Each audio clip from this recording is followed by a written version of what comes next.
परमेश्वर का नाम की स्तुति हो। ब्रदरन लाइव मिनिस्ट्री द्वारा 2 दिन का एक स्पेशल मीटिंग अरेंज करने के लिए प्रभु ने सहायता किया।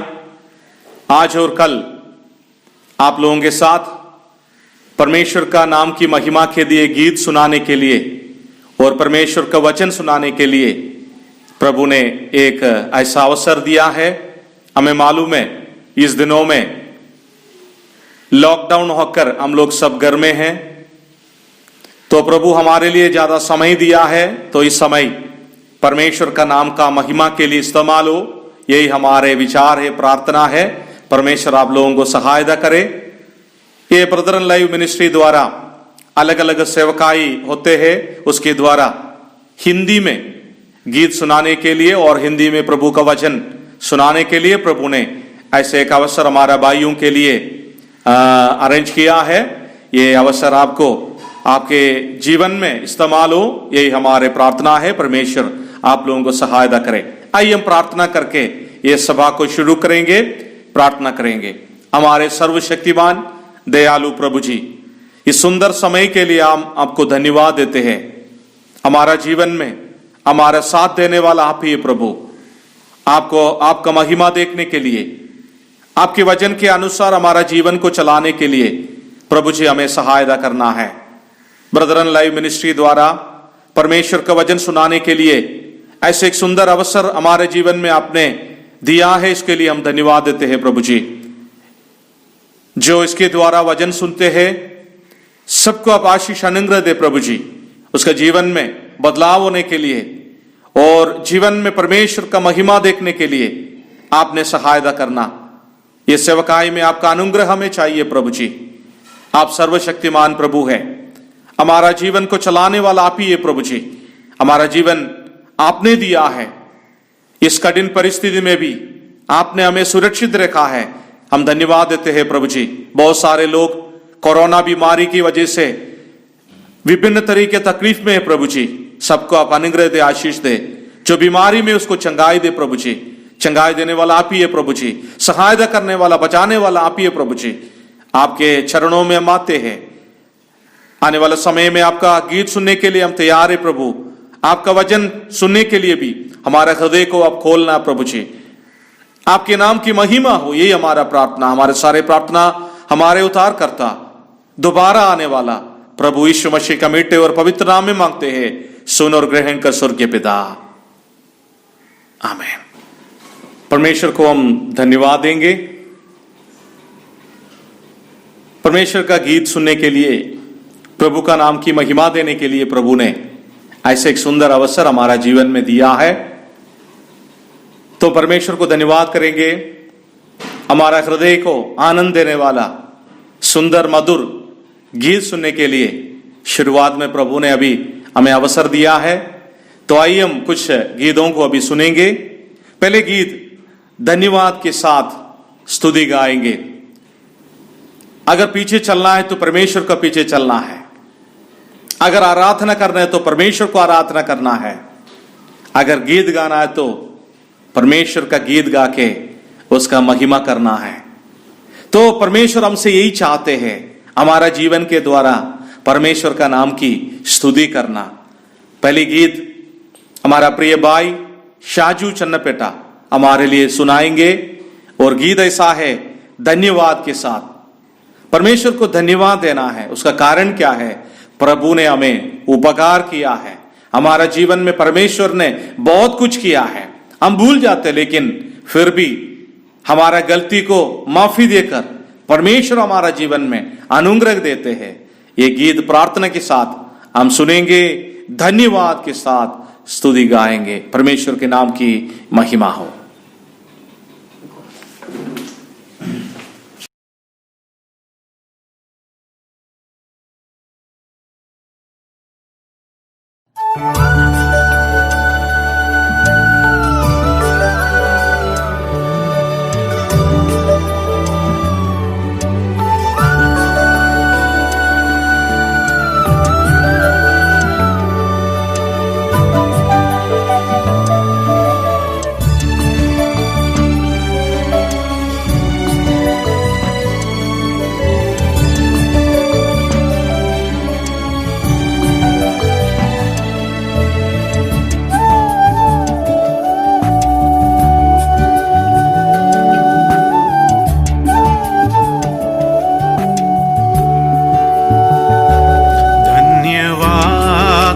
साथ स्तुति गाऊंगा, है यीशु मेरे खुदा।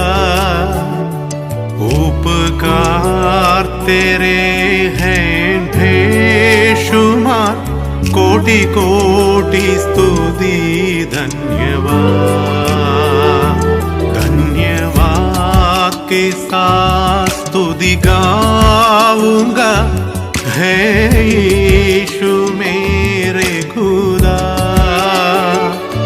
उपकार तेरे हैं बेशुमार, कोटि कोटि स्तुति धन्यवाद।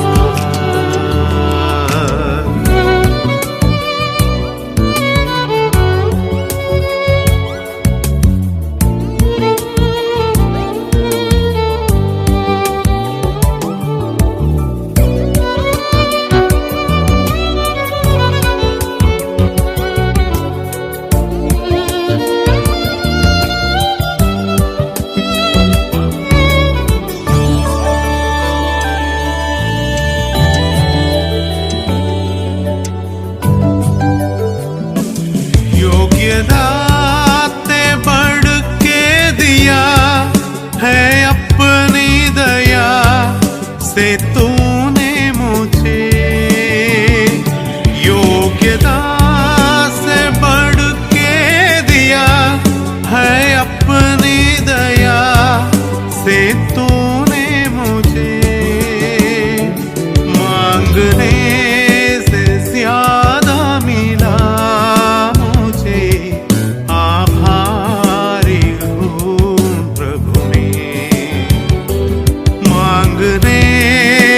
ज्यादा मिला मुझे। आभारी हूँ प्रभु में। धन्यवाद के साथ स्तुति गाऊंगा, है यीशु मेरे खुदा। उपकार तेरे हैं बेशुमार, कोटि कोटि स्तुति धन्यवाद।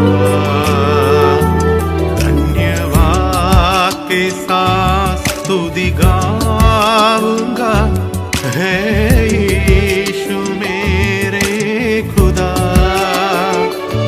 उपकार तेरे हैं बेशुमार, कोटि कोटि स्तुति धन्यवाद।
पूरी करके पाऊं इनाम, प्रभु ऐसा दो वरदान। सेवा पूरी करके पाऊं इनाम, प्रभु ऐसा दो वरदान। धन्यवाद के साथ स्तुति गाऊंगा, है यीशु मेरे खुदा। उपकार तेरे हैं बेशुमार, कोटि कोटि स्तुति धन्यवाद। धन्यवाद के साथ स्तुति गाऊंगा, है यीशु मेरे खुदा। तेरे हैं बेशुमार, कोटि कोटि स्तुति धन्यवाद।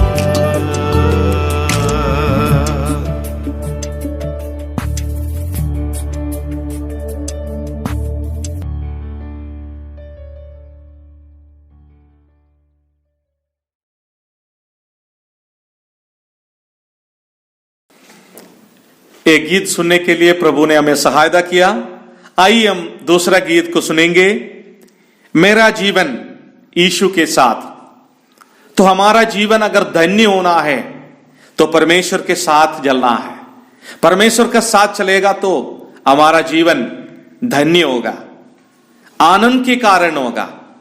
हमें मालूम है मनुष्य के जीवन में अकेलापन अच्छा नहीं है। अगर अकेला है तो हृदय में विचार आते हैं, दुख आते हैं। तो कुछ लोग ऐसे बोलते हैं हमारे साथ देने वाला कोई नहीं है। तो आपको बताना चाहता हूं आपके साथ देने के लिए एक जीवित परमेश्वर है। तो ये गीत हम सुनेंगे हमारे सिस्टर जेनी एल्सा सिस्टर के द्वारा। दूसरा गीत हम सुनेंगे, मेरा जीवन। हमारा जीवन परमेश्वर के साथ होना है। अगर ऐसा है तो वो आनंद के कारण है। हमारा दुख दूर हो जाएगा, हमारा जीवन में हम आनंद पा सकते हैं। यह गीत प्रार्थना के साथ परमेश्वर का महिमा के लिए हम सुनेंगे। जेनी एल्सा ये गीत सुनाएंगे, मेरा जीवन यीशु के साथ।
प्रभु के नाम की स्तुति हो।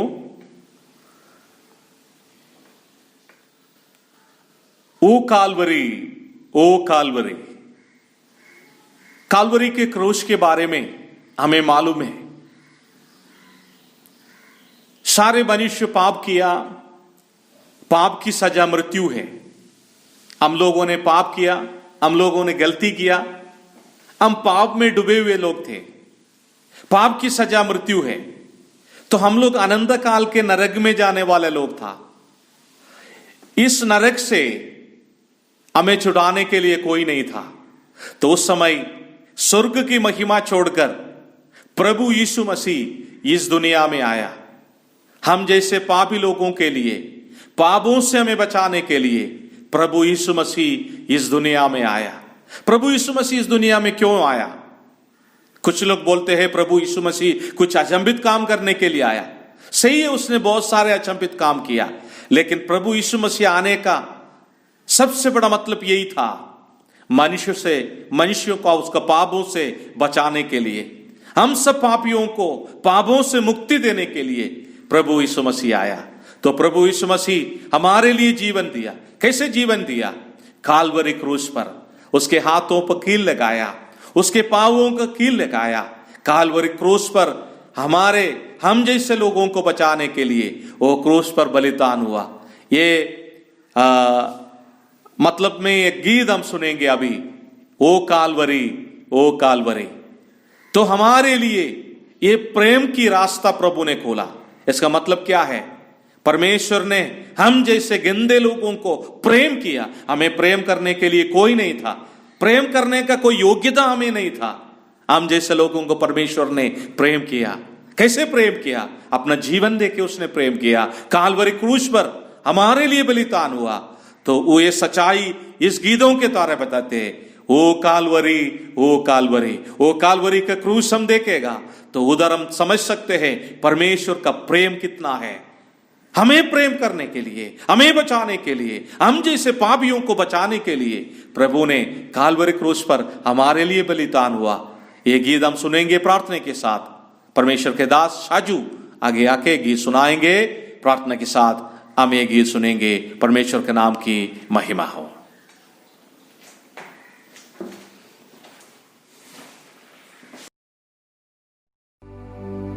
ओ कल्वरी,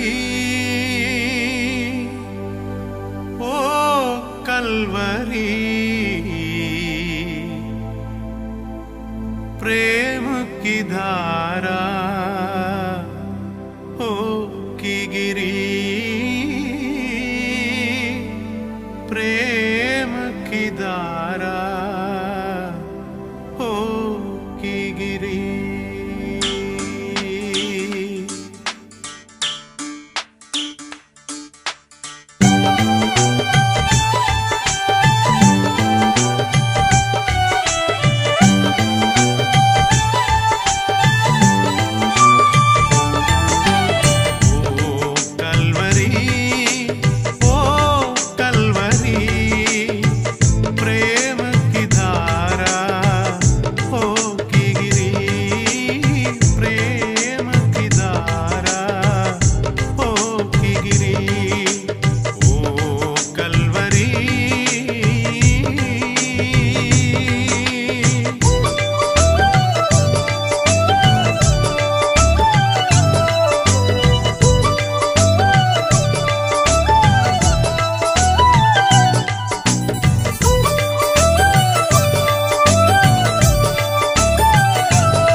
आया तू काते मेरे लिए, पाप में जीवन जब तुमने देखा, आया तू काते मेरे लिए, लहू बहाकर पाप क्षमा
जगत ने, प्रेम ऐसा किया उसने, देखा नहीं ऐसा करुणा जगत ने, प्रेम ऐसा किया उसने।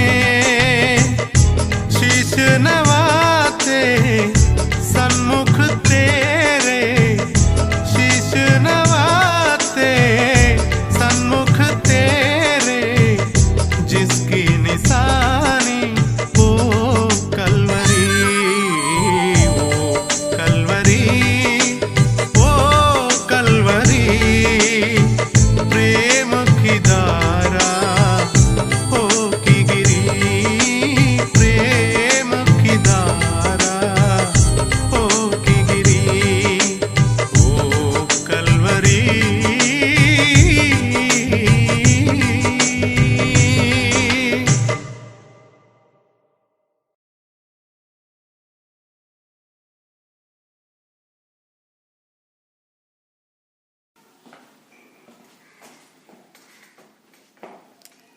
हमारा परमेश्वर सृष्टिकर्ता है, उसने सृष्टि किया सब कुछ। हम चारों तरफ देखेगा तो परमेश्वर का सृष्टि की महिमा हम देख सकते हैं। आकाश और पृथ्वी की उसने सृष्टि किया, हम जैसे लोगों को परमेश्वर ने सृष्टि किया। अभी दुनिया में बहुत सारी चीजें हम बोलते हैं उसने बनाया, इसने बनाया, नहीं, हम चीजों को जोड़ दिया अभी, लेकिन बनाया परमेश्वर ने। देखो कितना सुंदर बनाया। हम आकाश को देखेगा तो आकाश में जो रात को तारा चंद्रमा कितना सुंदर है? हमारा चारों तरफ फूल कितना सुंदर है। सब कुछ किसने बनाया? परमेश्वर ने बनाया। हमारा परमेश्वर महान है, प्रभु महान, विचारू कार्य तेरे। हमारा परमेश्वर कितना सुंदर बनाया। हम चारों तरफ देखेगा तो हमें पता चलेगा परमेश्वर का सृष्टि कितना बहुमूल्य है। हम समझ सकते हैं। हम जैसे लोग कुछ रंग बनाते हैं, है ना, मिक्स करके, लेकिन जो परमेश्वर का सृष्टि का जो रंग है कितना सुंदर है, कितना आनंद की कारण है देखने में। तो ये सब कुछ परमेश्वर ने सृष्टि किया, वो सृष्टि करता है। तो उसका नाम की महिमा वो गीत के द्वारा धन्यवाद के साथ हम उसको स्तुति करेंगे, कारण उसने बनाया सब कुछ। सब कुछ उसका है, परमेश्वर ने बनाया, सृष्टि करता है। सोचो हमें किसने बनाया? परमेश्वर ने बनाया। परमेश्वर का वचन में इसे लिखा है हमें अपना रूप स्वरूप से प्रभु ने बनाया। हमें भी कितना सुंदर बनाया ना, प्रभु ने ही बनाया। कभी सोचा परमेश्वर का सृष्टि कितना बहुमूल्य है? तो ये गीत सुनने के समय ये बात को हम सोच सकते हैं, परमेश्वर हमें बनाया, वो सृष्टि करता है, हम उसका है। दुनिया में सब कुछ उसने ही बनाया। ये सृष्टिकर्ता को ये गीत के द्वारा हम धन्यवाद देंगे। ये गीत ऐसा है, प्रभु महान, विचारू कार्य तेरा। जनी एल्सा अगले गीत सुनाएंगे धन्यवाद के साथ, प्रार्थना के साथ ये गीत सुनेंगे। परमेश्वर के नाम की महिमा हो।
सोचता हूँ कि पिता अपना पुत्र मरने भेजा, ये वर्णन से अपार कि क्रूस पर उसने मेरे पाप सब लेकर रक्त बहाया कि मेरा हो उद्धार।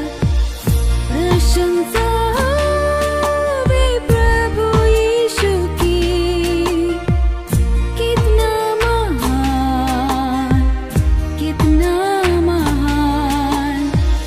प्रशंसा वे प्रभु यीशु की, कितना महान, कितना महान।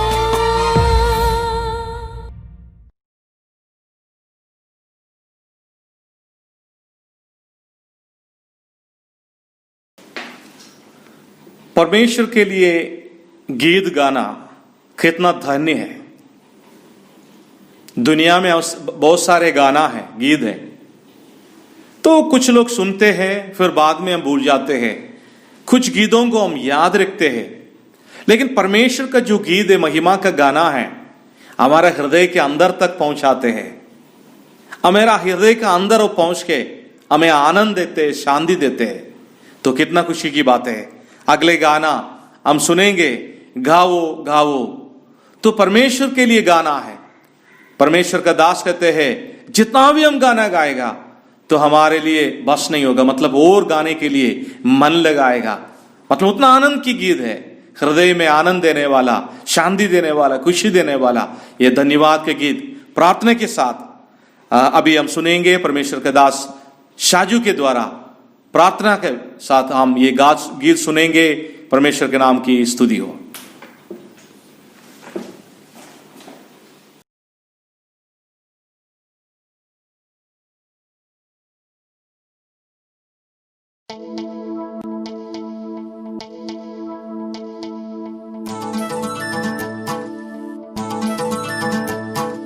தந்தன தந்தன தந்தன தந்தன் தந்தன தந்தன தந்தன தந்தன் தந்தன தந்தன தந்தன தந்தன் தந்தன தந்தன தந்தன தந்தன் தந்தன தந்தன தந்தன தந்தன் தந்தன தந்தன தந்தன தந்தன்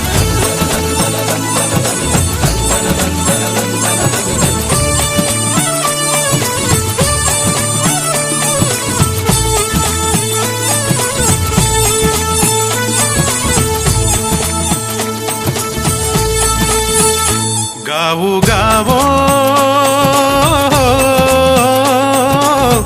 जुम जुम गाओगी, ओ हो जुम जुम गाओगी। मुक्तिदाता जीवन दाता, मुक्तिदाता जीवन दाता, दिल में आया खुशियाँ लाया, दिल में आया खुशियाँ लाया। गाओ गाओ जुम जुम गाओगी, ओ हो जुम जुम गाओगी। मुक्तिदाता जीवन दाता, मुक्तिदाता जीवन दाता, दिल में आया खुशियाँ लाया, दिल में आया खुशियाँ लाया। गाओ गाओ जुम जुम गाओगी, ओ हो जुम जुम गाओगी।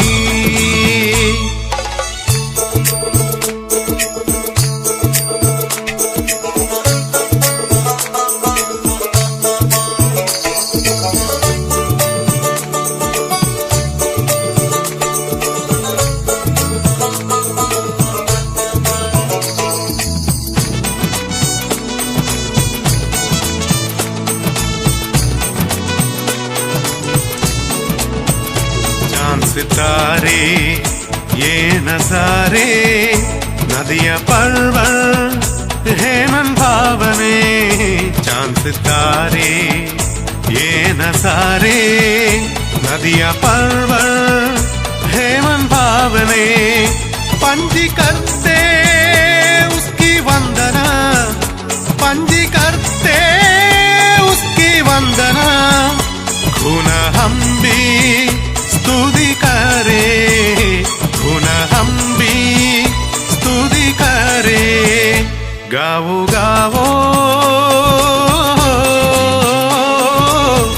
झुम झुम गाओगी, ओ हो झुम झुम गाओगी। मुक्तिदाता जीवन दाता, मुक्तिदाता वो जीवन दाता। दिल में आया खुशियाँ लाया, दिल में आया खुशियाँ लाया। गाओ गाओ झुम झुम गाओगी, ओ हो झुम झुम गाओगी।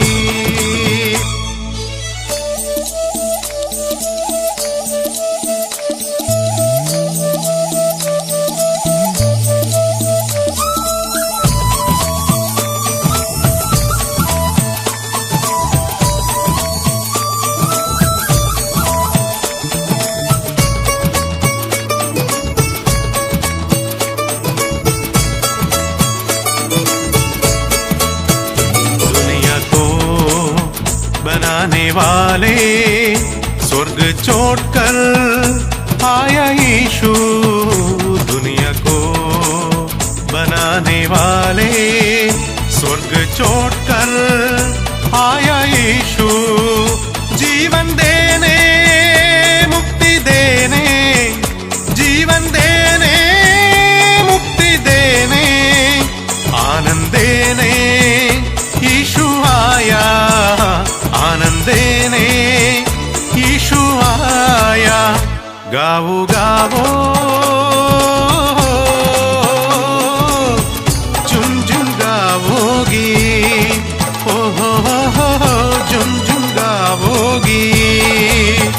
मुक्तिदाता जीवन दाता, मुक्तिदाता वो जीवन दाता। दिल में आया खुशियाँ लाया, दिल में आया खुशियाँ लाया। गाओ गाओ झुम झुम गाओगी, ओ हो झुम झुम गाओगी, ओ हो झुम झुम गाओगी, ओ हो झुम झुम गाओगी, ओ हो झुम झुम गाओगी, ओ हो झुम झुम गाओगी।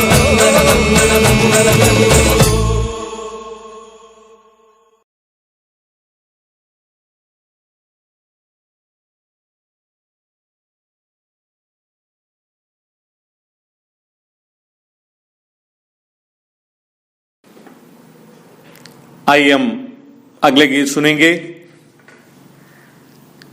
कभी कभी हमारे जीवन में हम सोचते हैं, खुश बात के बारे में सोचते हैं नहीं होगा, हमारे से नहीं होगा, है ना। बहुत सारे ऐसे बात हमारे जीवन में ऐसे है मेरे से नहीं होगा, तो हम थक जाते हैं।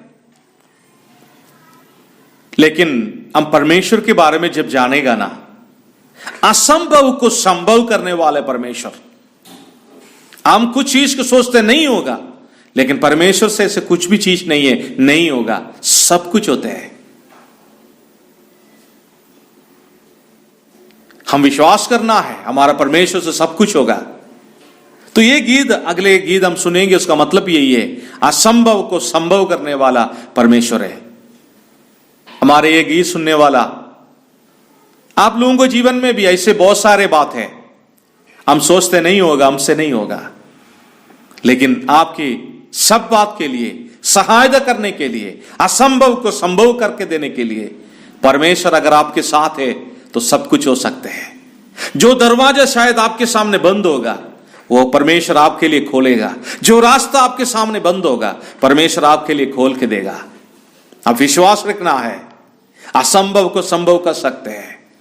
तो परमेश्वर के वचन में जब हम पढ़ेगा, बहुत सारे विश्वासियों के जीवन में ऐसे हालत में गुजरना पड़ा, लेकिन उसके लिए रास्ता खोलने वाला परमेश्वर है, बात को आसान करके देने वाला परमेश्वर है, असंभव को संभव कर देने वाला परमेश्वर है। हम उस परमेश्वर पर कितना भरोसा रखते हैं, कितना विश्वास रखते हैं। यह गीत सुनने के समय हम अपने आप को मजबूत करेंगे। हमारे लिए एक प्रभु है, हमारे लिए सहायता करने के लिए, हमें आगे चलाने के लिए, हमारे जीवन में असंभव बातों को संभव करके देने के लिए परमेश्वर हमारे साथ है। यह विश्वास आपको है तो परमेश्वर कितना महान है। परमेश्वर सर्वशक्तिमान है, सर्वज्ञानी है, सर्वव्यापी है, सब कुछ उसके संभव है। तो ये गीत हम सुनेंगे, असंभव को संभव करने वाला परमेश्वर को हम और धन्यवाद देंगे। हम अपने आप को परमेश्वर के चरणों में देंगे। परमेश्वर का नाम की महिमा हो। अगले गीत जनी अलसा परमेश्वर के नाम की महिमा के लिए हमें सुनाएंगे। प्रार्थना के साथ हम सुनेंगे।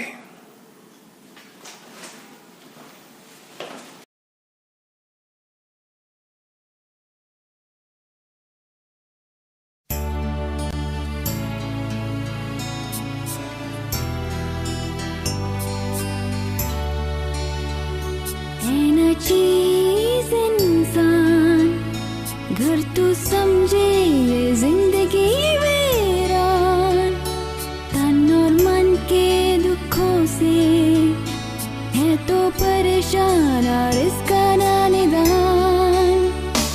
तो आकड़े मसीहा के असंभव जो हमें लगे तो संभव है मसीहा के साथ। मसीहा के असंभव जो हमें लगे वो संभव है मसीहा के साथ।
हमें मालूम है अभी 4 महीने से ज्यादा हो गए, 5 महीने हो रहे लॉकडाउन में। हमारा देश में नहीं, दुनिया भर ऐसा ही है।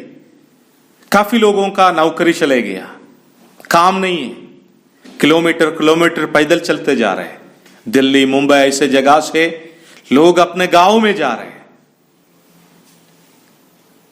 भारत में, भारत की बाहर जो है, बाहर के देशों में, राज्य में ऐसे परिस्थिति है, बिजनेस नहीं है, नौकरी चले गया। बहुत सारे लोग ऐसे परिस्थिति में गुजर रहे हैं। सबका मन में एक विचार है, कल क्या होगा, हमारा जीवन कैसे होगा, कल आने वाले दिनों में हम कैसे जाएगा, बिना काम में, बिना पैसे में, ऐसे कठिन परिस्थिति में हम कैसे गुजरेंगे। बहुत सारे लोग अभी चिंतित है, विचार में है।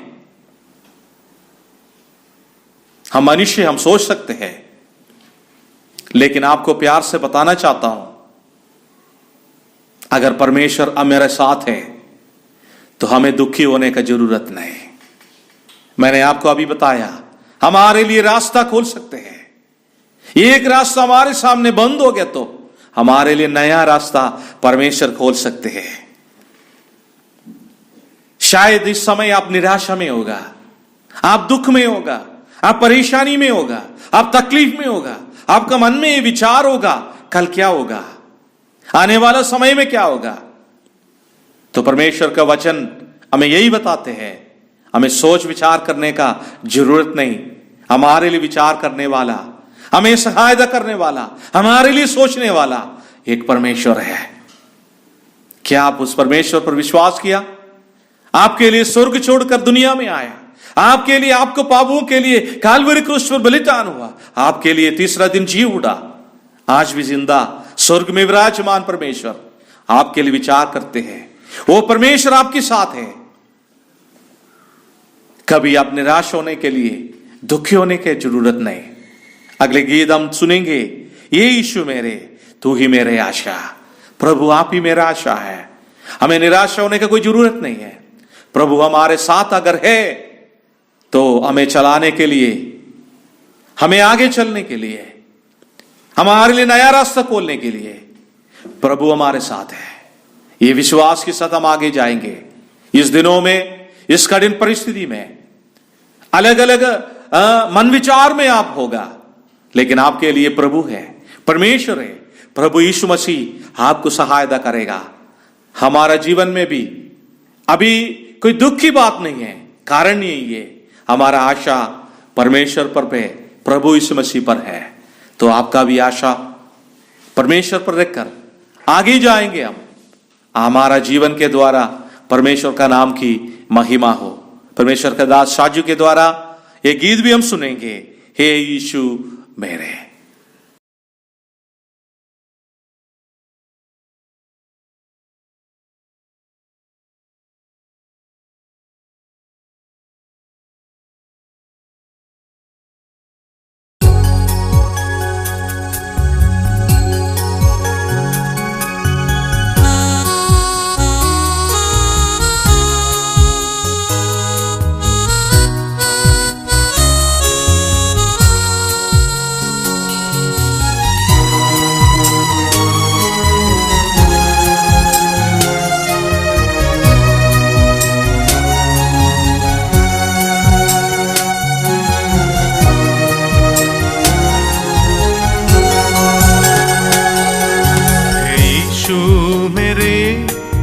जीवन मेरे, तू ही मेरी आशा है, तू ही मेरी आशा है, तू ही मेरी आशा है। हे यीशु मेरे, है जीवन मेरे, तू ही मेरी आशा है, आशा है, तू ही मेरी आशा है।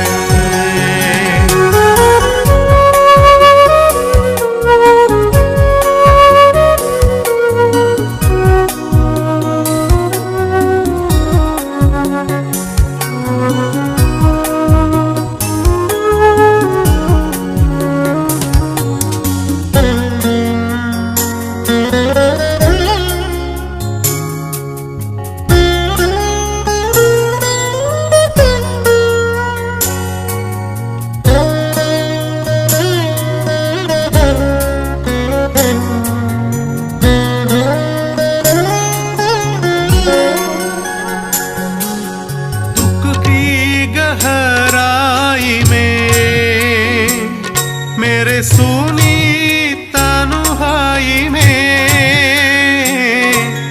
दुख की गहराई में, मेरे सुनी तन्हाई में, यीशु तुम मन की शांति बनो के आता उसी पाल में। यीशु तुम मन की शांति बनो के आता उसी पाल में। हे यीशु मेरे है जीवन मेरे, तू ही मेरी आशा है, तू ही मेरी आशा है, तू ही मेरी आशा है।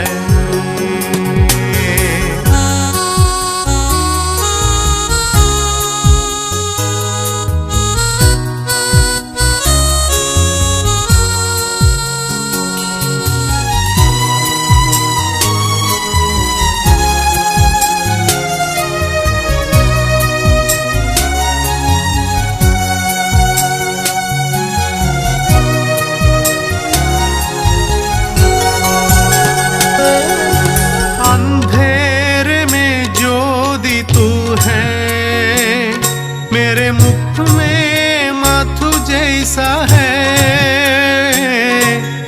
अंधेरे में ज्योति तू है, मेरे मुख में माथु जैसा है। दुख की घड़ाओं खड़ाओं में आशा की वर्षा तू है। दुख की खड़ाओं खड़ाओं में आशा की वर्षा तू है। हे यीशु मेरे है जीवन मेरे, तू ही मेरी आशा है, तू ही मेरी आशा है, तू ही मेरी आशा है।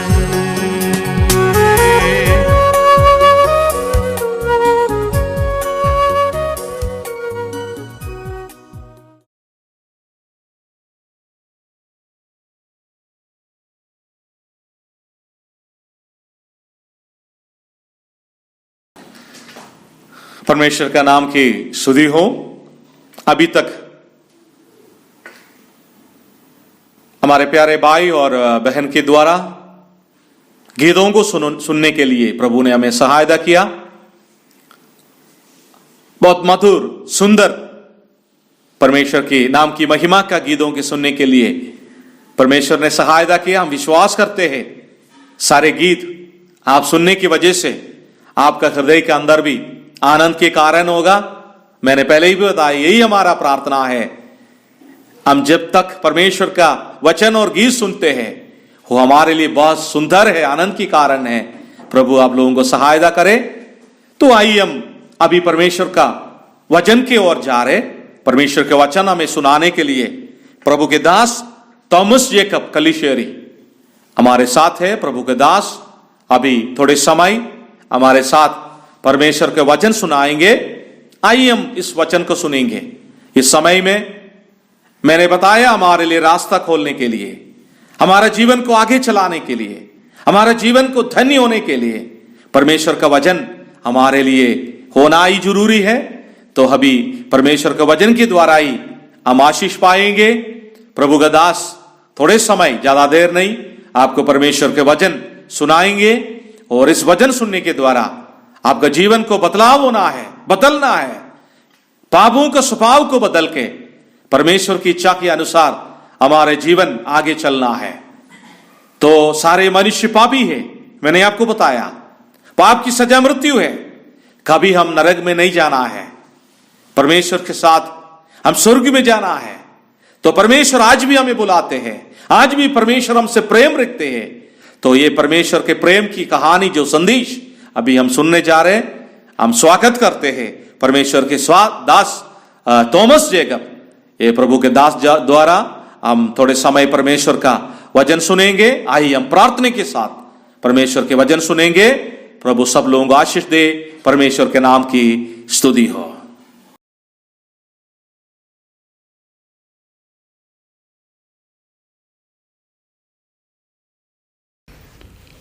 परमेश्वर के नाम की स्तुति हो। आज इस समय जो भी प्रिय भाई बहन लोग हमें जो सुन रहे हैं, आप सबों को हमारे प्रभु और उद्धारकर्ता प्रभु यीशु मसीह के नाम में हमारा नमस्कार। हम इस दुनिया में एक विशेष माहौल से गुज़र रहे हैं। हमको मालूम है कोविड करके जो वायरस है, जिसके प्रभाव से बहुत सारे लोग इस दुनिया में पीड़ित हैं। लाखों लोग उस वायरस से ग्रसित है और बहुत सारे लोग इस दुनिया छोड़ करके चले भी गए। लेकिन उसके बावजूद भी मुझे और आपको परमेश्वर जीवित रखा है। यह परमेश्वर की बड़ी दया है, जिसके लिए हम परमेश्वर के आभारी हैं। हमको मालूम है ये ऐसा एक समय है जहाँ पर हमको कोई आज़ादी नहीं, हम अपनी इच्छा से कुछ कर नहीं सकते हैं। जाना आना मुश्किल है, काम करना मुश्किल है, आर्थिक समस्याएं हैं और तमाम प्रकार के और असुविधाएं हैं। हमारे जीवन में किसी बात की ठिकाना नहीं है। अनिश्चितत्वों को हम आगे देख रहा है। केवल ये आम आदमी की बात नहीं, परंतु बड़े बड़े अधिकारी लोग, सरकार, इस दुनिया के बड़े बड़े लोग, ये सारे लोग हमारे जैसे असुविधा में और अनिश्चितत्व में अपना जीवन बिता रहे। और उतना नहीं, इस दुनिया के जो बड़े बड़े डॉक्टर्स हैं, वैद्य लोग हैं और जो स्वास्थ्य विभाग के बड़े बड़े अधिकारी हैं, ये सारे लोगों का हाल हमसे भिन्न नहीं। वे सब एक जैसे परेशान हैं और उन लोग आगे कुछ नहीं दिखता है। एक तरह से उन लोग अंधेरा के ओर अपना आंख लगा करके बैठे हैं। किसी को ये अंदाजा नहीं कि आगे क्या होगा। ऐसा एक विशेष माहौल से हम लोग गुजर रहे हैं। और उसके साथ साथ हम लोग अभी कुछ दिन पहले अखबार में एक व्यक्ति के बारे में पढ़ा, जो हमारे भारत में बॉलीवुड के क्षेत्र में बहुत ही मशहूर था, जिसका नाम है सुशांत सिंह राजपूत।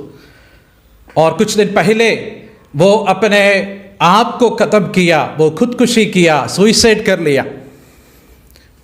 आप सोचिए उसके पास किस चीज़ की कमी थी। उसके पास जो भी चाहिए वे सब कुछ था। उसके पास पैसा था, उसके पास नाम था, उसके पास बहुत बड़े बड़े काम था और अच्छे अच्छे दोस्त लोग उनके पास थे। दुनिया में एक मनुष्य जो भी सपना कर सकता था, वो सारी चीज़ों को वो अपने जीवन में हासिल किया है। उनको अच्छा लक्ष्य था, एम्बिशन था। उसके जीवन में वो तरक्की का आनंद लिया था, पर तब भी उनके जीवन में कहीं न कहीं एक ऐसा एक खालीपन वो महसूस किया, जिसके वजह से उनको इस दुनिया में रहने का कोई आनंद नहीं मिला। वो दुनिया छोड़ करके चले गए। और उसके विषय में ये बहुत सारे लोग ये भी कहता है कि वो ऐसा एक व्यक्ति है जो समाज की भलाई के लिए भी काम करता था, अच्छे अच्छे कर्म करते थे। तो दुनिया के नज़र में वो बहुत ही अच्छा एक मनुष्य था, अच्छा इंसान था, पर उसके बावजूद भी वो व्यक्ति इस दुनिया में नाखुश रहा और आखिर में खुदकुशी किया।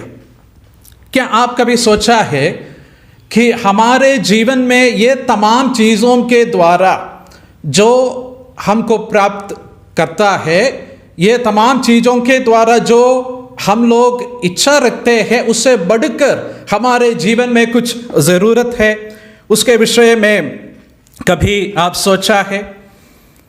क्या ये सारी बातें हमारे जीवन में होने के बावजूद भी हम असंतुष्ट रहता है? इसका कारण क्या है? इस प्रकार का एक गलत राह लेने के बजाय इसके सामने और कोई विकल्प था, इसको कोई बचाने वाला था।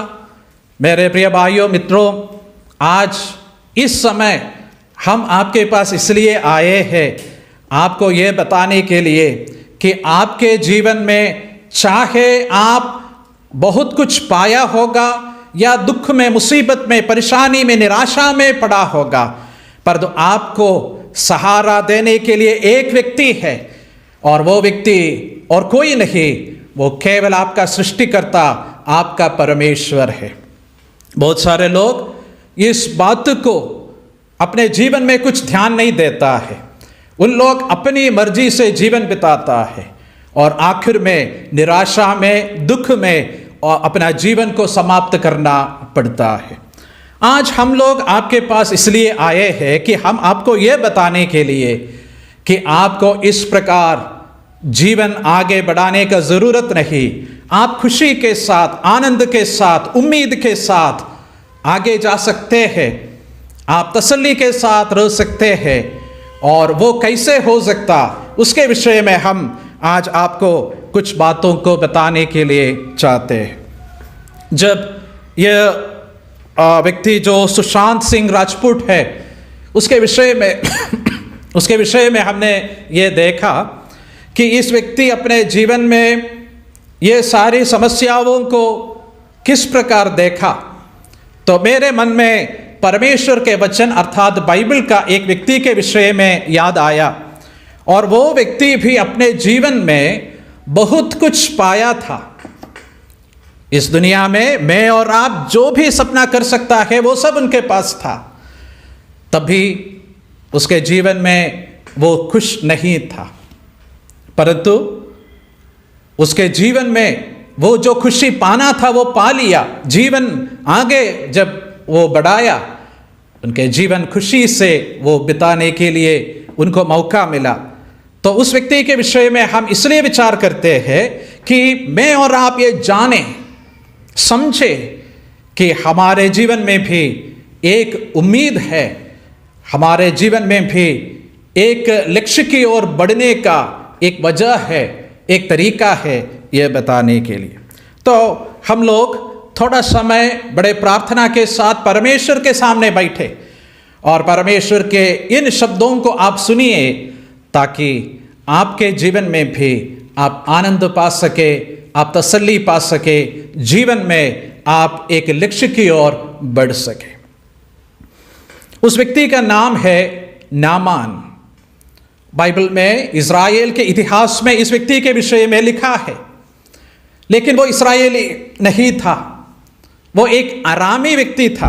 अराम एक दूसरा देश है और वो देश का एक बड़ा ऑफिसर था, अधिकारी था ये व्यक्ति। अराम का अभी का जो नाम है सीरिया। अगर आप भूगोल में ढूंढेगा, अभी भी आपको वो सीरिया करके जो राष्ट्र है, जो देश है, उसके विषय में आप देख सकते हैं। तो ये व्यक्ति के बारे में हम ये बता सकते हैं, जिस प्रकार मैं अभी वो सुशांत सिंह के विषय में कहा कि जो भी चाहता था वो सब कुछ उसके पास था, यह व्यक्ति के जीवन भी ऐसा ही बिताता था। उनको जो भी चाहिए वो सब कुछ उनके पास था। मेरे प्यारों, हम लोग सबसे अधिक क्या चाहते हैं? किसी ने मुझसे कहा कि इंसान के जीवन में दूसरा ईश्वर है पैसा। पर तो हकीकत मैं आपको बताना चाहता हूं, हमारे जीवन में पहला ईश्वर पैसा है। नहीं तो आप बताइए, नहीं तो आप आपके जीवन में जरा सोचिए कि आपके जीवन में आप एक ही लक्ष्य के साथ आगे जा रहे हैं कि कैसे भी पैसा कमाना है। आपके जीवन में आप ये सोच करके आगे बढ़ रहा है कि जितना हो सके, सही तरीके से हो या गलत तरीके से हो, आप पैसा कमाना चाहते हैं। पर आज मेरे प्रियो, पैसा होने के बावजूद भी हमारे जीवन में एक खालीपन रहता है। नामान का जीवन हमको यह बताता है। मैं परमेश्वर के वचन से इस नामान के विषय में एक बात आपको पढ़ करके बताना चाहता हूं। अराम का राजा का नामान नाम एक सेनापति अपने स्वामी की दृष्टि में बड़ा और प्रतिष्ठित पुरुष था, क्योंकि यहोवा ने उसके द्वारा अरामियों को विजयी किया था और वो शूरवीर था परंतु कोढ़ी था। देखिए इस व्यक्ति के बारे में उसके पास क्या क्या था यह बताने के लिए बहुत ही शब्द इस्तेमाल किया है, पर आखिर में एक दुख के बात भी उसके साथ हम पढ़ते हैं। मेरे प्रिय भाइयों, यहाँ पे इस व्यक्ति को जरा देखिए, ये कौन था? हम इधर पढ़ते हैं वो सेनापति था। हमको मालूम है कि हमारे देश के जो सेनापति है उसको कितनी सुख सुविधाएं हैं, ऊंचा पद है, उनको कितने नौकर चाकर है, जीवन में जो भी वो चाहता है वो सब कुछ उसके पास है। तो ये व्यक्ति भी ऐसा एक व्यक्ति था, ऊंचे पद है। सोचिए वो अपने ऑफिस में जब आते हैं कितने लोग उसके सलाम करने के लिए तैयार खड़े हैं। कहीं भी जाते हैं वो अपनी मर्जी से जा सकते हैं और जहां भी जाते हैं पहले से उसके लिए सारे तैयारी वहां पर मिल जाती है।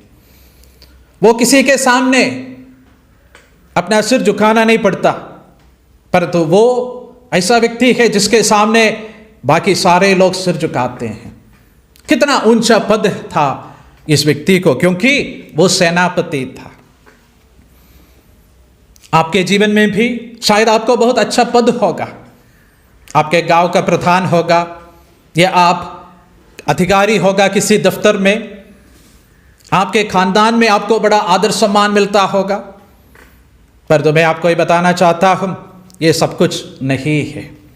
आप इस व्यक्ति के बारे में देखिए, हम आगे इसे पढ़ते हैं उस व्यक्ति के पास कि वो अपने लड़ाइयों में देश का विजय को दिलाता था। अभी लड़ाई में देश को विजय दिलाने का मतलब क्या है?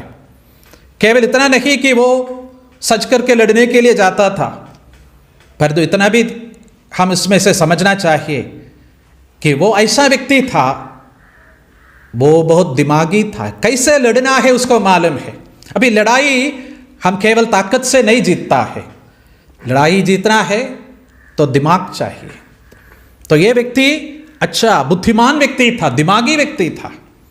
शायद आपके पास अच्छा डिग्री होगा, आप बहुत अच्छी पढ़ाई किया होगा, आप बुद्धिमान करके दुनिया के लोग आपको देख करके समझता होगा।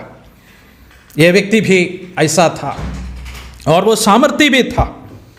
उनके पास इसका क्षमता है कि अपने तरीके से दुश्मन को हरा सके।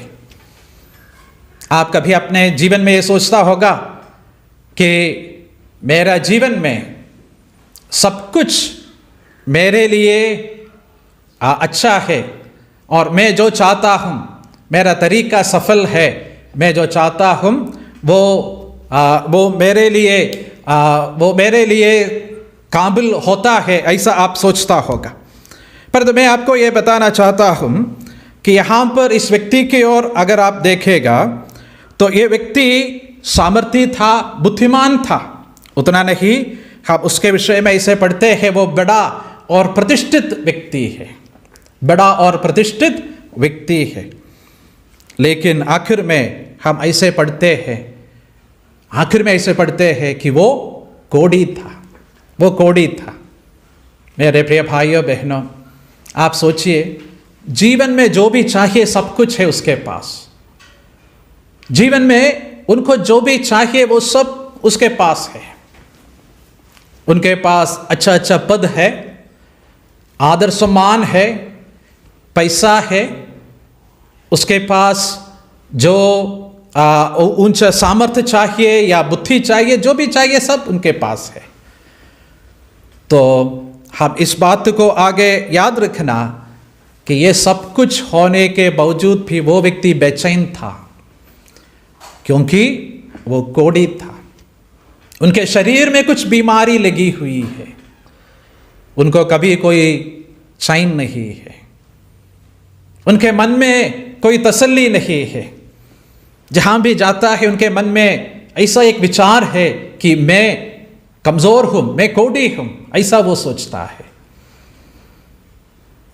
मैं आपको ये बताना चाहता हूँ, ये केवल उस व्यक्ति का ही हालत नहीं, मेरे और आपके आत्मिक रूपरेखा है, एक आत्मिक चित्र है। ये आपके पास संसार के तरफ से जो भी आपको चाहिए वो सब कुछ है, वो मैं भी मानता हूँ।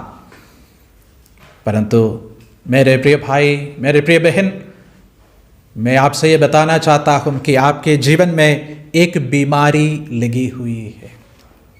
और ये बीमारी कौन सी बीमारी है?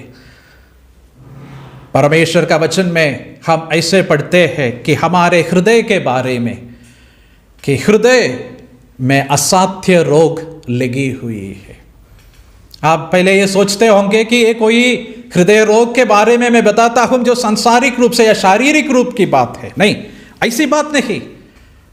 मैं आपको जो बताता हूं कि वो आपके अंदरूनी आत्मिक बीमारी के बारे में है।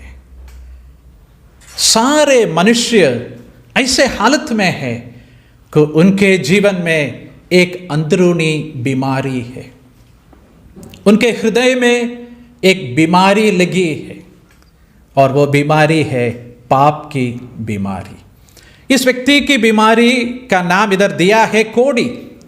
अभी आप समझना, कोढ़ी का जो हालत है वो बिल्कुल बेकार है। अगर आपको हार्ट अटैक आता है तो मैं सोचता हूं कि वो बीमारी में थोड़ा इज्जत है, यानी आपको देखने में कोई तकलीफ नहीं है, अच्छा एसी कमरा में आप अस्पताल में रह सकता है, आपको बहुत अच्छा वीआईपी का एक ट्रीटमेंट वहाँ पर मिलता है। परंतु कोढ़ की बीमारी अगर आपको लगी है, लोग आपको बड़े नफरत से देखता है, घृणा से आपको देखता है, लोग आपको देख करके उनका मुंह फेर लेता है। कारण क्या है मालूम? कोई भी इस बीमारी को पसंद नहीं करता। मेरे प्रियो, हमारे सबके जीवन में कोढ़ की बीमारी के समान एक बीमारी है, और वो बीमारी है पाप। जिनको कोढ़ लगा हुआ है, अगर आप उसको देखेगा तो उसके शरीर में कमी है, उसके इज्जत में कमी है, और उनको घमंड करने के लिए कुछ भी नहीं रहा। एक पापी का हालत भी ऐसा है। और कोढ़ के जो बीमार है वो कभी भी मर सकता है, ऐसा हालत में है। उनके शरीर धीरे धीरे नष्ट होता है और वो खत्म हो जाता है। पापी माने उनका भी हालत ऐसा है कि आपका सुंदरता बिगड़ गया, इतना नहीं, आपका जीवन कभी भी चले जाएंगे, ऐसा हालत में है। मौत के कगार पर आप खड़े हैं। पाप की बीमारी का हालत ये है। और ये कोढ़ की बीमारी परमेश्वर के वचन में एक अशुद्ध बीमारी करके समझता था, जिसका मतलब है जो कोढ़ी है वो अशुद्ध समझा जाता था, वो समाज में रह नहीं सकता है, वो अकेला दूर में रहना है। अभी आपको उसका अर्थ समझना मुश्किल नहीं है। आज क्वारंटीन का समय है, बहुत सारे लोग क्वारंटीन में रहता, उनको मालूम है अकेला रहने का समस्या क्या है। कोढ़ी ऐसा रहना था। पर तो मेरे प्रिय भाइयों बहनों, मैं आपको यह बताना चाहता हूं, इसके यह समस्या का भी एक हल निकला। जैसा यह नामान करके जो कोढ़ी था वो ठीक हो गया, उसी प्रकार आपके भी बीमारी जो पाप के लगी हुई है वो भी ठीक हो जाएंगे, वो भी ठीक हो जाएंगे। हम देखते हैं परमेश्वर के वचन से आपके जीवन की समस्याओं का हल कैसे होता है।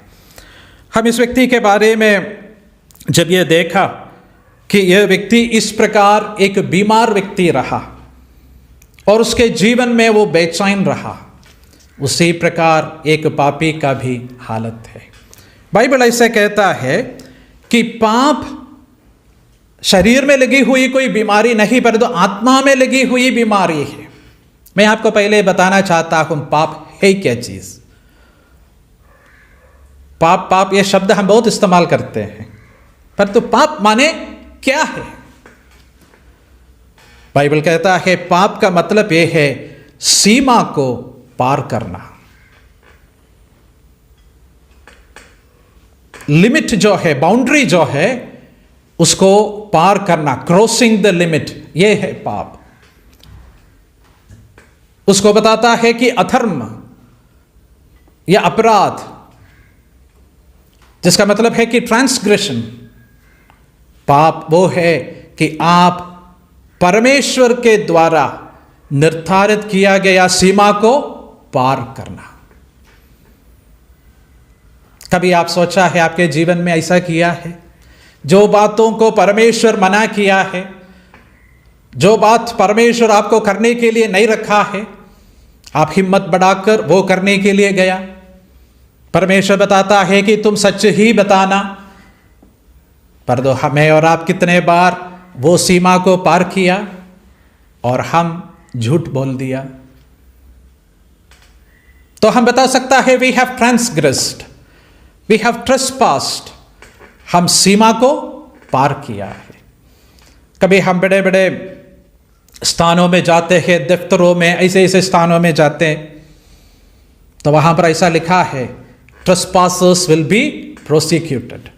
मतलब जो सीमा को तोड़कर आगे बढ़ता है वो लोगों को दंड दिया जाएगा। परमेश्वर भी यही कहता है कि अगर आप और मैं परमेश्वर के बाउंड्री को क्रॉस किया है, परमेश्वर बताता है दंड मिलना है। क्या हम ये कभी सोचा है, इसका गंभीरता हम कभी सोचा है कि मैं परमेश्वर के सामने गुनहगार हूं, I am a sinner in the presence of God और I am worthy for the judgment of God, परमेश्वर के दंड के योग्य में हूं। क्या आप कभी यह सोचा है? परंतु हम लोग ऐसे चलते फिरते हैं कि हमारे अंदर कुछ कमी नहीं है। हम ऐसे सोचकर जाते हैं कि हम हर तरह से सही चल रहा है, बाकी सब गलत है। मेरे बच्चे गलत है, मेरे पत्नी गलत है, मेरा पति गलत है, वो बेकार है, वो शैतान है। लेकिन हम लोग क्या करते हैं कि हम अपने आप को अच्छा समझकर सोचकर चलते हैं। पर तो बाइबल क्या कहती है, परमेश्वर का कहना क्या है? आप याद रखिएगा, गॉड इज द फाइनल जज। आखिरी जो न्यायाधीश है वो परमेश्वर है। ही हैज टू से द फाइनल वर्ड। वो है सबसे अंतिम फैसला सुनाने वाला। परमेश्वर कहता है सबने पाप किया और परमेश्वर की महिमा से रहित है। All have sinned and come short of the glory of God. वो शब्द में आप भी सम्मिलित है, वो शब्द में मैं भी हूं। परमेश्वर कहता है मैं और आप बराबर, हम सब लोग परमेश्वर के नजर में पापी है। हम परमेश्वर के ओर से दिया गया नियमों का तोड़कर आगे बढ़ गया। परमेश्वर से के उम्मीद से हम चूक गए हैं। हमारे अंदर तमाम प्रकार की और बुराइयां हैं। हमारे अंदर छल कपट है, झूठ है, हमारे अंदर और तमाम बातें हैं। आज्ञाओं का उल्लंघन करना हमारा तरीका है। आपका मालूम है आजकल लॉकडाउन के समय पर हमारे सरकार के सबसे ज्यादा जो आमदनी है वो लोगों के पेनाल्टी का आमदनी है। प्रतिदिन अखबार में हम ये पढ़ते हैं फलाना राज्य में, फलाने देश में इतने पैसे इन लोग पेनाल्टी के तौर पर वसूल किया है। हम लोग आज्ञा का उल्लंघन कर रहे हैं और सरकार अपना जेब भर रहा है। यह हमारे जीवन में हर तरह से सच है प्रियो। हम सब लोग परमेश्वर के नजर में पापी है, उल्लंघन किया गया लोग है। तो हमारे ऊपर परमेश्वर का एक दंड रखा गया है। बाइबल इस प्रकार कहता है पाप की मजदूरी तो मृत्यु है। परमेश्वर के वचन में एक पुस्तक है रोमियो, और वो पत्री के 6 अध्याय के 23 पद में हम इस प्रकार पढ़ते हैं कि क्योंकि पाप की मजदूरी तो मृत्यु है। For the wages of sin is death. बहुत सारे लोग इस बात को भी बराबर नहीं समझता है कि मौत क्या है। उन लोग सोचते हैं मरने से सब कुछ समाप्त होता है। नहीं, मरने से सब कुछ समाप्त नहीं होता है। मेरे और आपके अंतर परमेश्वर एक आत्मा दिया है, और उसके विषय में आपको मालूम है कि वो आत्मा अमर है, अजर है। उसको कोई गाड़ नहीं सकता, जला नहीं सकता, पानी में उसको आप डाल नहीं सकते।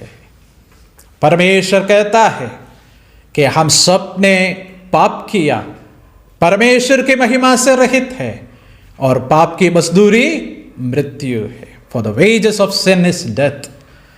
डेथ ये शब्द का अर्थ है सेपरेशन। मृत्यु माने अलगाव है। कहां से अलग होंगे? सबसे पहले हमारा प्राण और आत्मा हमारे शरीर से अलग होंगे। हमारा जीवन जो है इस संसार से अलग हो जाएंगे। हमारे खानदान से, परिवार से हम अलग हो जाएंगे। पर तो सबसे बड़ी बात क्या है मालूम? हम परमेश्वर से अलग होकर पाप का दंड भोगने के लिए अनंत काल के नरक में जाना। To end up in hell is the severest punishment for sin.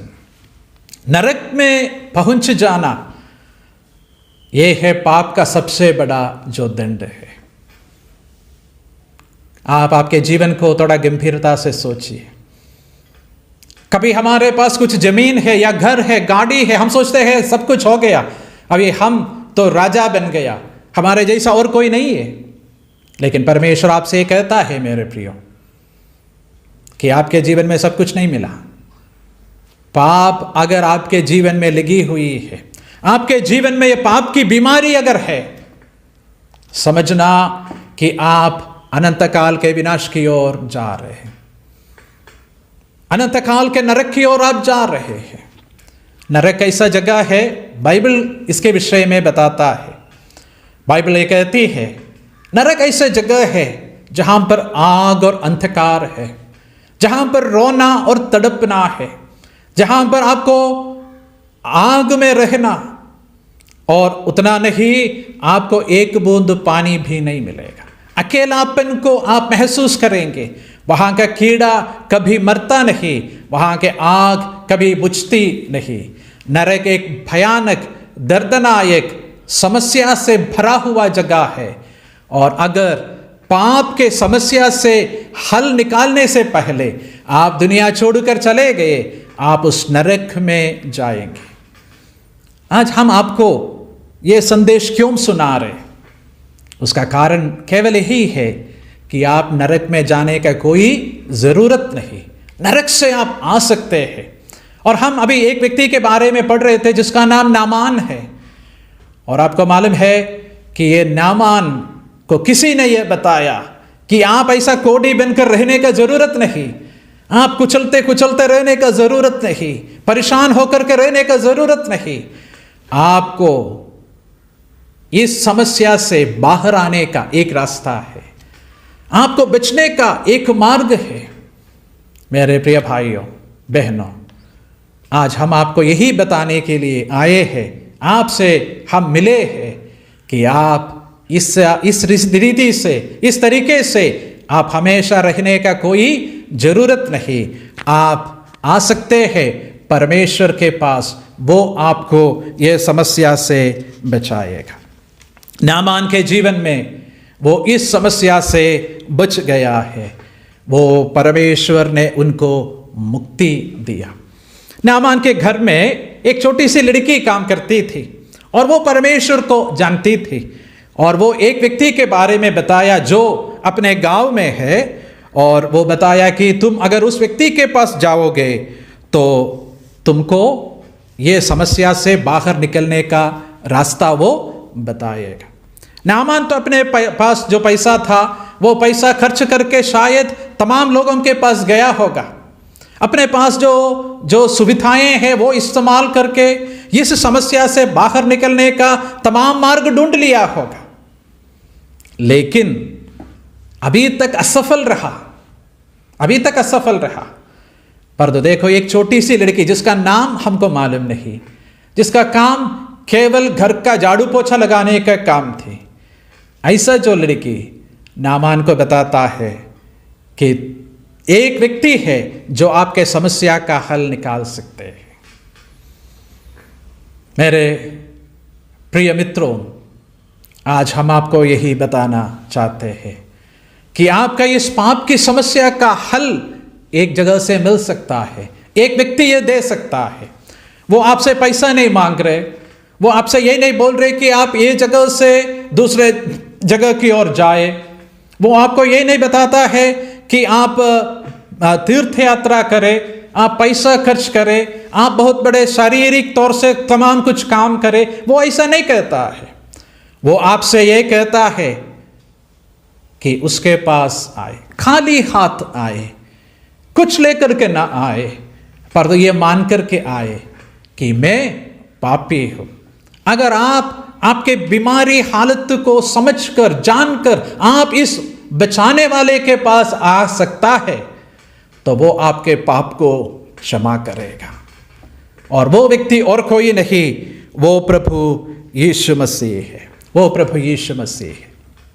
मेरे प्रियो, ये नामान जो है बड़े अधिकारी होने के वजह से वो इस लड़की की बात सुना जरूर है, लेकिन वो अपना दिमाग चलाया। उसने क्या किया मालूम? वो राजा के पास गया और राजा से बताया कि मैं ऐसा एक जगह पर जाकर के मेरी समस्या का हल निकालना चाहता हूं। राजा बोला ठीक है, तुम जाओ, मैं तुम्हें सिफारिश का एक चिट्ठी दूंगा। और राजा के हाथ से सिफारिश की चिट्ठी लेकर के गया। फिर वो गया इज़राइल करके एक देश का राजा के पास गया। वो राजा उस चिट्ठी को पढ़ा और वो परेशान हो गया। वो बहुत पैसा लेकर के गया था, सामान और पैसा ये सब लेकर के गया। वो सोचा था कि मैं ये सब चढ़ाने से मुझे मिल जाएगा मेरी समस्या से समाधान, परंतु ऐसा भी नहीं हुआ। और वो ये सोच करके गया था जिस व्यक्ति मुझे ठीक करेगा वो मेरे सामने आएगा, मुझे छुएगा या मुझे मेरे साथ वो कुछ हाथ से कुछ क्रियाक्रम करेगा। मेरे प्रियो, आज शायद आप भी ऐसा ही सोचकर बैठे होंगे। पाप से मुक्ति पाने के लिए आप किसी की सिफारिश की चिट्ठी लेकर जाने का जरूरत नहीं। पाप से मुक्ति पाने के लिए आप पैसा लेकर के जाने का जरूरत नहीं। पाप से मुक्ति पाने के लिए दुनिया के कोई बड़े व्यक्ति के पास आपको जाने का जरूरत नहीं। आप याद रखना, आपके पाप से जो मुक्ति देने वाला है आपके सामने अभी आकर के वो आपको छुएगा नहीं, आपके ऊपर कुछ अपने हाथ से कुछ क्रियाक्रम नहीं करेगा, क्योंकि वो दूर खड़े होकर आपको ठीक करना चाहता है और उसके लिए वो सामर्थ्य है, और वो है प्रभु यीशु मसीह। वो प्रभु यीशु मसीह है। आप इस प्रभु यीशु मसीह को जानता होगा, उसके बारे में आप सुना होगा, और वो प्रभु यीशु मसीह आज आपको बुला रहा है। यीशु मसीह इस दुनिया में आया आज से 2000 साल पहले, और जब वो आया वो इस दुनिया में इसलिए आया पापियों को बचाने के लिए।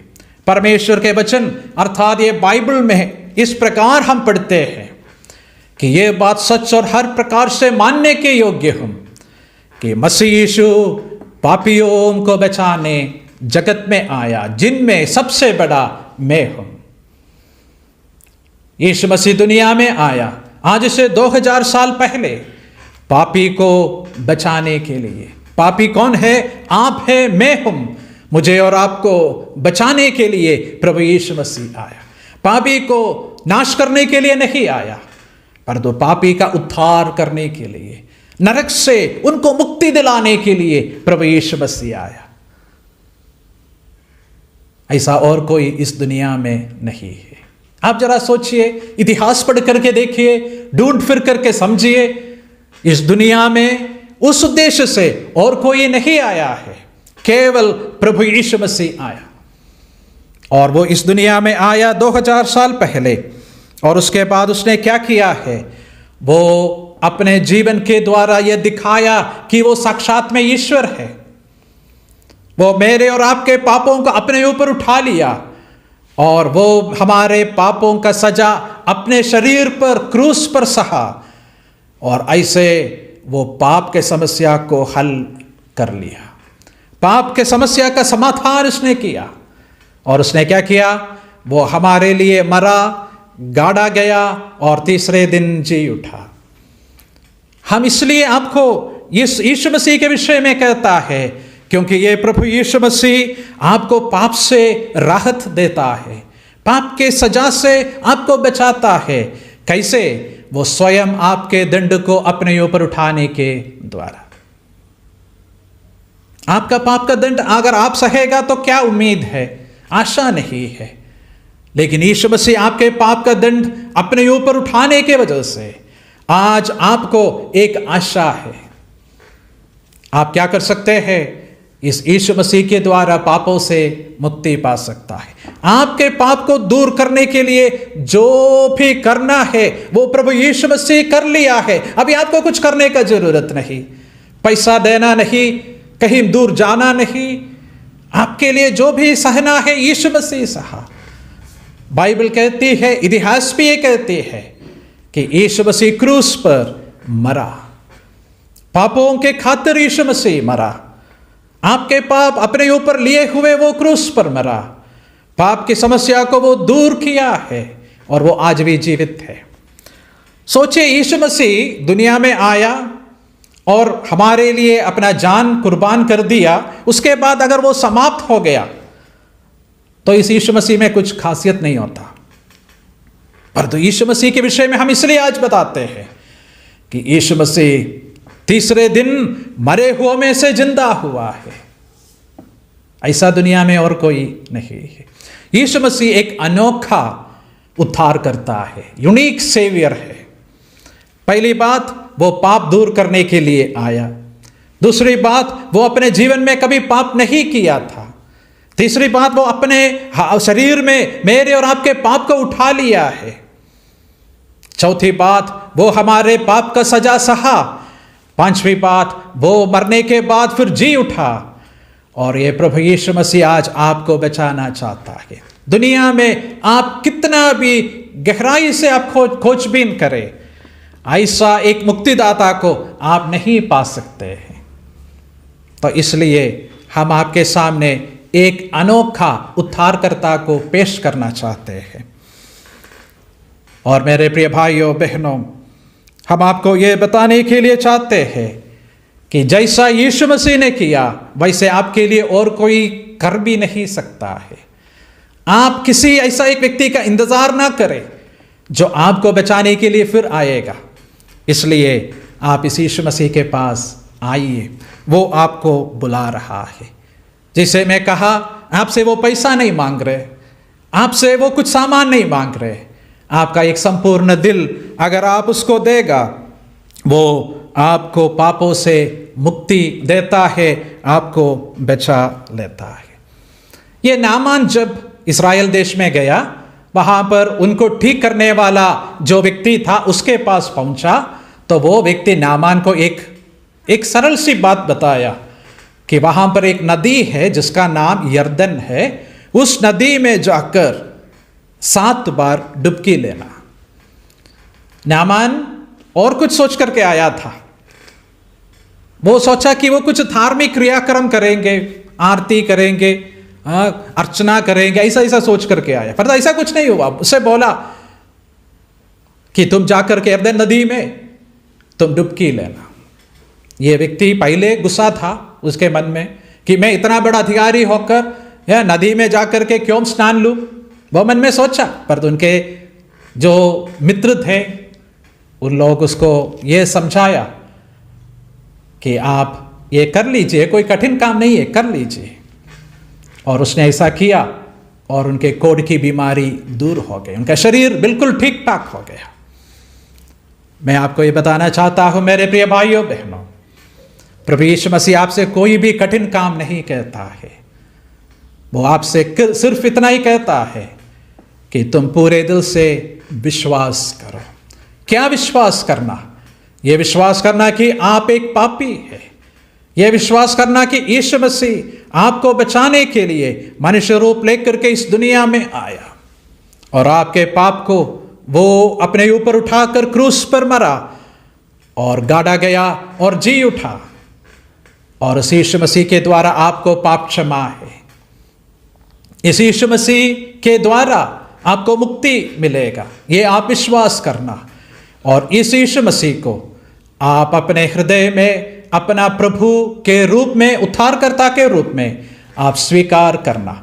जिस वक्त आप ऐसा स्वीकार करेगा उसी वक्त आपको पापों से माफ़ी मिलेगा। मुझे ये पाप से माफ़ी मिला है। यहाँ पर तमाम ऐसे लोग हैं जिनको ये उम्मीद है कि पापों से माफ़ी मिला, दुनिया छोड़ेगा, प्रभु के साथ होगा, नरक में नहीं होगा, पाप का दंड भोगने नहीं जाएगा। आपको भी ये तसल्ली मिल सकता है।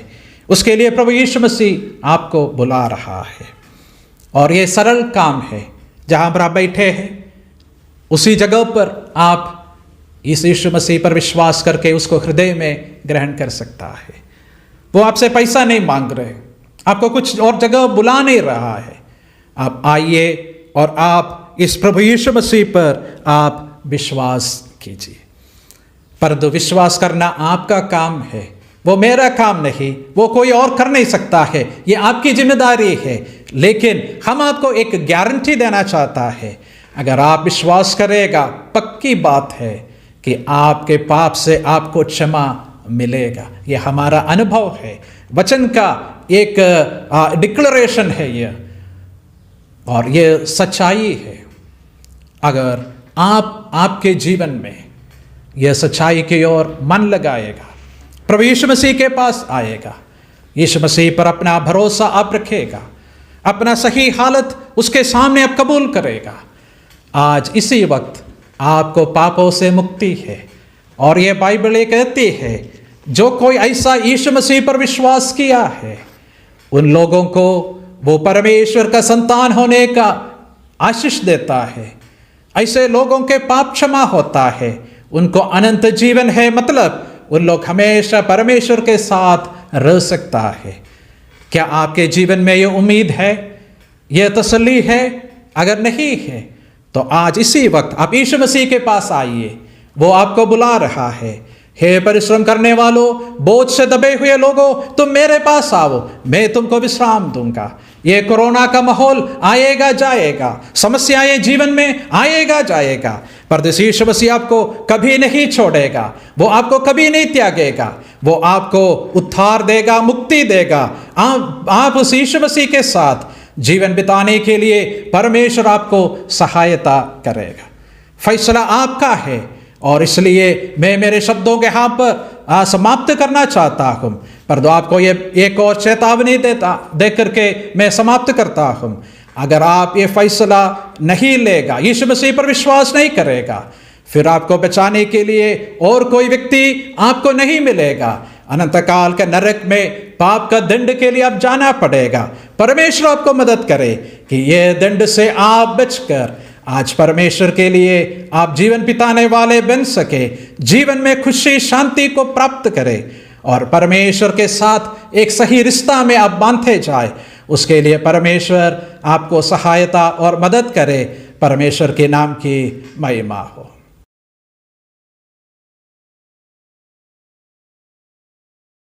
आइए हम लोग प्रार्थना करेंगे।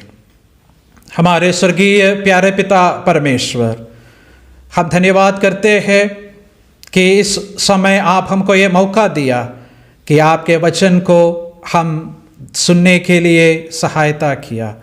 अलग अलग स्थानों पर आपके वचन सुनने के लिए लोगों को आप मदद किया, उसके लिए धन्यवाद।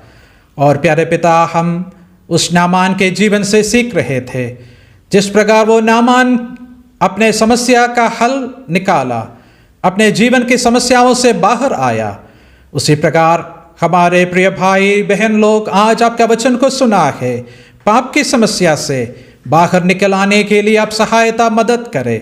इनके जीवन में जो भी समस्या है आपको मालूम है, परंतु हम धन्यवाद करते हैं क्योंकि आप उनको बचाने के लिए, मदद करने के लिए है, जीवित है। आपका उद्धार निश्चय रूप से है, वो उद्धार को पाकर अनंत जीवन पाने के लिए आप सारे प्रिय लोगों को सहायता मदद करें। हमारे जो भी भाई बहन लोग आप पर विश्वास करके उद्धार पाए, उन सबों के लिए धन्यवाद प्रभु। आपके वचन के बताए जाने के ऊपर आप अपना आशीष दे, आपके नाम की महिमा कर, हम सब लोग आपके लिए जीवन बिताने वाले बन सके। महिमा आदर आपको देते हुए धन्यवाद के साथ ये प्रार्थना हमारे प्यारे उद्धारकर्ता प्रभु यीशु मसीह के नाम में मांगते हैं, आमीन।